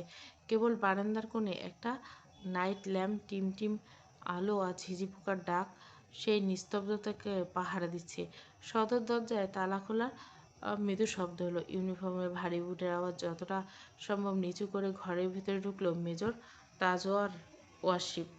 গত 3 দিন ধরে শহরের উপকণ্ঠে এক জটিল মিশনে ছিল। চোখে 2 মিনিটের ঘুম নেই। শরীরের প্রতিটি পেশিতে ক্লান্তিতে ছাপ। কাঁধ থেকে ভারী রাইফেলটা নামিয়ে টেবিলের উপর রাখল। ঘামে ভেজা জ্যাকেটটা খুলে সোফায় ছুঁড়ে দিয়ে সে একটা লম্বা দীর্ঘশ্বাস ফেলল। মিশনের ধকল কাটিয়ে এই মাঝরাতে নিজের ঘরে ফেরাটা তার কাছে এক অদ্ভুত প্রশান্তি। তাজা ধীর পায়ে বেডরুমের দিকে এগোলো। দরজাটা আধখোলা। ভেতরে ঢুকতে সে থমকে দাঁড়ালো। জানলার পর্দাগুলো বাতাসের দোলনায় একটু সরে গেছে। আর সেখানে দিয়ে পূর্ণিমার এক ফালি রূপোলি চাঁদ সোজা এসে পড়ছে বিছানার উপর। রুশায় ঘুমিয়েছে। পরনের রঙের সুতি কামিজ পরা মেয়েটা বিছানায় একপাশে গুটিসুটি মেরে। চাঁদের আলোটা ঠিক তার মুখের উপর এসে থমকে গেছে। ঘুমের ঘোরে রুশায়ের মুখতে এখন এক শান্ত হৃদের মতো দেখাচ্ছে। দিনের আলোয় সেই প্রতিবাদী তেজস্বী মেয়েটার কোনো চিহ্ন এখন নেই। কপালে এসে কয়েকবার অভদ্র চুল এসে পড়ছে, যা ভালোবাসার ঝাপটায় বারবার তার নাকে মুখে সুড়সুড়ি দিচ্ছে। তাজওয়ার কয়েক পা এগিয়ে বিছানার পাশে গিয়ে দাঁড়ালো। তার চাহনি, মেজর চাহনি কেন যেন একটু বেশি নরম হয়ে গেল। সে অপলক দৃষ্টিতে তাকিয়ে রইল রুশার দিকে। চাঁদের আলো রুশার গায়ের রংটা যেন দুধের মতো সাদা দেখাচ্ছে। ঘুমের মধ্যে তার লম্বা চোখের পাতাগুলো সামান্য কাঁপছে। তাজওয়ার ভাবল, এই সেই মেয়ে যে অন্দরমহলের বিষাক্ত লড়াইয়ে নিজের অস্তিত্ব টিকিয়ে থাকার যুদ্ধ করছে। কতটা অথচ ঘুমের ঘোরে কতটা অসহায়, কতটা পবিত্র। তাদের এই বিয়ের খুব বেশি দিন হয়নি। সমাজ কিংবা পরিবারের চোখে স্বামী স্ত্রী হলেও তাদের মাঝে এখনও সেই কাঙ্ক্ষিত ভালোবাসার সেতু তৈরি হয়নি। দুজনের মাঝে এখনও একটা অদৃশ্য দেওয়াল রয়ে গেছে, সম্মান আর কর্তব্যের দেওয়াল। তাজওয়ার তাকে রক্ষা করে ঠিকই, কিন্তু তার হৃদয়ের গোপন কুঠিতে এখনও ঠাঁই দেয়নি। রুশা হয়তো কৃতজ্ঞতা আর ভরসার বাইরে অন্য কিছু ভাবতে পায় না। তাজওয়ারের ইচ্ছে হলো রুশাইয়ের কপালে সেই অবাধ্য চুলগুলো হাত দিয়ে সরিয়ে দিতে, কিন্তু সে নিজেকে সংযত করল। যদি রুশাই এঠে জেগে যায়, যদি সে ভুল বুঝে, তাজওয়ারের মতো কঠোর মেজর পক্ষে এই কোমলতা প্রকাশ করাটা যেন একটু বেশি কঠিন। সে আলতো করে বিছানায় পাশে বসল। রুশা নিঃশ্বাসের ছন্দটা খুব কাছে থেকে অনুভব করলো। এক অদ্ভুত মাদকতা আছে এই দৃশ্যে। তাজওয়ার নিজের অজান্তে একটু ঝুঁকে গেল। রুশার মুখের সেই নিষ্পাপ সৌন্দর্য তাকে এক অদ্ভুত ঘোরের মধ্যে ফেলে দিছে। সে ভাবল, বাইরের দুনিয়া সে কত অপরাধীকে ঠান্ডা মাথায় শাসন করত, কত কঠিন সিদ্ধান্ত নেয়, অথচ এই একটা মেয়ের শান্ত ঘুমের সামনে সে আজ কতটা নিরস্ত্র। রুশা ঘুমের ঘোরে একটু নড়েচড়ে উঠল। তাজওয়ার দ্রুত নিজেকে সরিয়ে নিল। রুশা বিড়বিড় করে কি যেন বলছিল, হয়তো কোনো দুঃস্বপ্ন দেখছিল। তার ভুরু দুটো সামান্য কুঁচকে গেল। তাজওয়ার আর নিজেকে ধরে রাখতে পারল না। সে খুব সাবধানে, অতি সপ্তপণে নিজের ডান হাতটা বাড়িয়ে রুশার কপালে সেই অবাধ্য চুলগুলো কানের পিছনে গুঁজে দিল। তার আঙুলের অগ্রভাগ রুশার ত্বক স্পর্শ করতে তাজওয়ার বুকের ভেতরটা কেমন যেন কেঁপে উঠল। এক অজানা শিহরণ বয়ে গেল তার শরীরে। রুশিয়া জাগল না, তবে তার কুঁচকানো ভুরু দুটো স্বাভাবিক হয়ে গেল। সে যেন এক অদ্ভুত প্রশান্তি পেল সেই স্পর্শে। তাজওয়ার উঠে দাঁড়ালো। সে জানে এই মুহূর্তে তাদের দুজনের জীবন এক নতুন অধ্যায়ের সূচনা হতে পারে। তবে সে তাড়াহুড়ো করতে চায় না, ভালোবাসা জোর করা হয় না, এটা সময়ের সাথে লতা পাতায় মতো বেড়ে ওঠে। সে চায় রুশিয়া নিজেই একদিন তার কঠোর বমটা ভেদ করে ভেতরে প্রবেশ করুক। তাজওয়ার জানলার পর্দা টেনে দিয়ে চাঁদের আলো সরাসরি রুশার চোখে না লাগে। তারপর ধীর পায়ে বাথরুমের দিকে এগিয়ে গেল ফ্রেশ হতে। যাওয়ার আগে একবার পেছনে ফিরে তাকালো। অন্ধকারের মাঝে সে রুশার অভাবটা দেখতে পাচ্ছিল। তবে মনে হলো এই মিশনটা সফল হওয়ার চেয়ে এই শান্ত দৃশ্যটা দেখা তার কাছে অনেক বেশি মূল্যবান। অন্দরমহলে সাপখোপের লড়াই আর বাইরের জগতের কাঠিন্য সবই যেন এক মুহূর্তে সৌন্দর্যকে হার মানিয়েছে। তাজওয়ার মনে মনে বলল, ঘুমিয়ে থাকুক রুশিয়া, আপনার এই ঘুম পাহারা দেওয়ার দায়িত্ব আজ থেকে আমার। শহরের নিস্তব্ধতা, ঘড়ির টিকটিক শব্দ শোনা যাচ্ছে। বাইরে জ্যোৎস্নার আলো গভীর হচ্ছে, আর অন্দরমহলে এক নতুন অনুভূতির বীজ নিঃশব্দে অঙ্কুরিত হতে শুরু করছে। পরের দিন সকাল। চৌধুরী বিলায় ডাইনিং টেবিলে রূপোর চামচে টুংটাং শব্দ আর আভিজাত্য সুগন্ধে এক গুমোট ভাব বিরাজ করছে। ডাইনিংয়ের টেবিলের প্রধান বসে আছেন আমজাদ সাহেব। তার পাশে তাজওয়াত, যে ডালিমের শরবতে চুমুক দিচ্ছে। তার অন্য পাশে রুশা, পরনে একটি সাধারণ কিন্তু মার্জিত মেরুন রঙের শাড়ি। তাজওয়াতের মা রেহানা বেগম পরিবেশ তদারকি করছে, আর তার পাশে বসে আছেন অনিকা বেগম। নুহা আজ বেশ সেজেগুজে এসেছে, যেন ফাঁদ জেলে যাওয়ার শোক তার মনে একদম নেই। আমজাদ সাহেব টিস্যু দিয়ে মুখ মুছে গলা কিছুটা পরিষ্কার করে নিলেন। পুরো টেবিল এক মুহূর্তে শান্ত হয়ে গেল। তিনি তাজওয়াত আর রুশার দিকে তাকিয়ে শান্ত গলায়, তাজওয়াত, আমি একটা সিদ্ধান্ত নিয়েছি। তোমাদের বিয়েটা খুব তাড়াহুড়োর মধ্যে আর আড়ম্বরভাবে হয়েছে। চৌধুরী গ্রুপের বড় বউ এসেছে, অথচ আত্মীয় স্বজন কেউ জানলো না। এটা হয়, আমি চাচ্ছি আগামী শুক্রবার তোদের রিসেপশনের বা বৌভাতের অনুষ্ঠানটা সেরে ফেলি। শহরের গণ্যমান্য সবাইকে আমি নিমন্ত্রণ করব। আমজাদ সাহেবের এই ঘোষণা ডাইনিং টেবিলের আবহাওয়া এক নিমেষে বদলে দিল। রুশা চমকে উঠে তাজওয়ারের দিকে তাকালো, কিন্তু তাজওয়ারের মুখে কোনো ভাবান্তর নেই। ঠিক সেই মুহূর্তে অনিকা বেগমের হাতের চামচটা প্লেটের উপর সজোরে ছুঁড়ে মারলেন। ঝনঝনে শব্দে পুরো ঘরটা কেঁপে উঠল। তিনি চোখ বড় বড় করে আমজাদ সাহেবের দিকে তাকিয়ে তীক্ষ্ণ গলায় বললেন, ভাইজান, আপনি কি সত্যি সুস্থ আছেন? এই বাড়ির ছোট ছেলে আমার নারী ছাড়া ধন ফারাদ এখনো জেলের ঘানি টানছে, আর আপনি যাচ্ছেন এই বাড়িতে বাজনা তালি বাজাতে? এই মেয়েটার জন্য আমার ছেলে আজ হাজতে, আর আপনি ওর জন্য বৌভাতের আয়োজন? নুহা পাশ থেকে সুর মেলাল। তার চোখে মুখে ঘৃণা আর ঈর্ষাদ স্পষ্ট। সে ন্যাকামি হল, বড় আব্বু, এটা কি ঠিক হচ্ছে? ফাহাদ ভাইয়ের জন্য আমার বুকটা ফেটে যাচ্ছে। আর এই বাড়ির খুশির উৎসব হবে, মানুষ হাসাহাসি করবে, বদলে কী বলবে চৌধুরী বাড়িতে ভাইয়ের বিপদে ভাই আনন্দ করছে। অনিকা বেগমের চেয়ার ছেড়ে দাঁড়িয়ে পড়লেন। তার লম্বা গলা স্বর ডাইনিং পর্যন্ত পৌঁছে গেল। তিনি রেহেনা বেগমের দিকে তাকিয়ে বললেন, বড় আপা, আপনি কি চুপ করে থাকবেন? আপনার জায়ের বুক খালি হয়ে যাচ্ছে, আর আপনি নিজের ছেলের বউয়ের শাড়ি পছন্দ করবেন?